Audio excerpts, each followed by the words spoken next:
Sumuko ngayong gabi si dating Senador Ramon Bong Revilla Jr. sa PNP CIDG sa gitna ng paglabas ng kanyang warrant of arrest laban sa kanya dahil sa pagkakasangkot nito sa di umano'y 92.8 million pesos na ghost flood control project sa Pandi, Bulacan.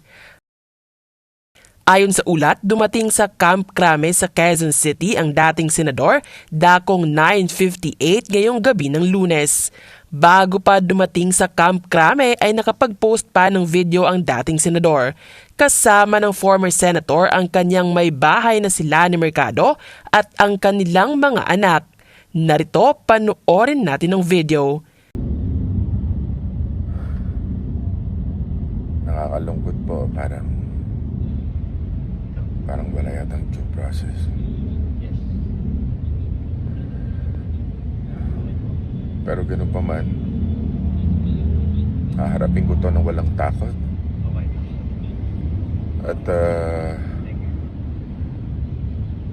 alam kong hindi ako papabayaan ng Diyos dahil wala po akong kasalanan dito. Hilingin ko lang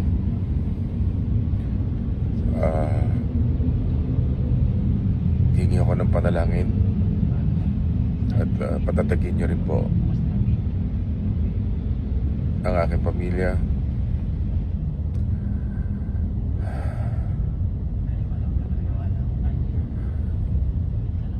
Hindi ko po may paliwanag kung ano yung nararamdaman ko, sa totoo lang. Napakasakit po para sa akin at para sa aking pamilya.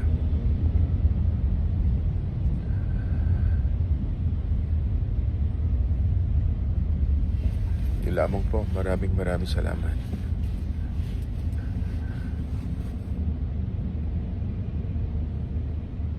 Alam ko hindi ako papabayaan ng Diyos. Thank you po sa inyo lahat. Please pray for me. Sa video nga ay makikita na tila mangyak-ngyak ang dating senador. Nagpahayag ito ng kanyang pagkadismaya sa pagpapalabas ng arrest warrant laban sa kanya dahil sa wala umanong due process. Ganun pa man, ayon sa dating senador, haharapin ito ng walang takot ang kaso dahil alam nitong wala siyang kasalanan at hindi ito pababayaan ng Panginoon dahil siya ay inosente. Humingi rin ito ng panalangin para sa kanyang sarili at sa kanyang pamilya.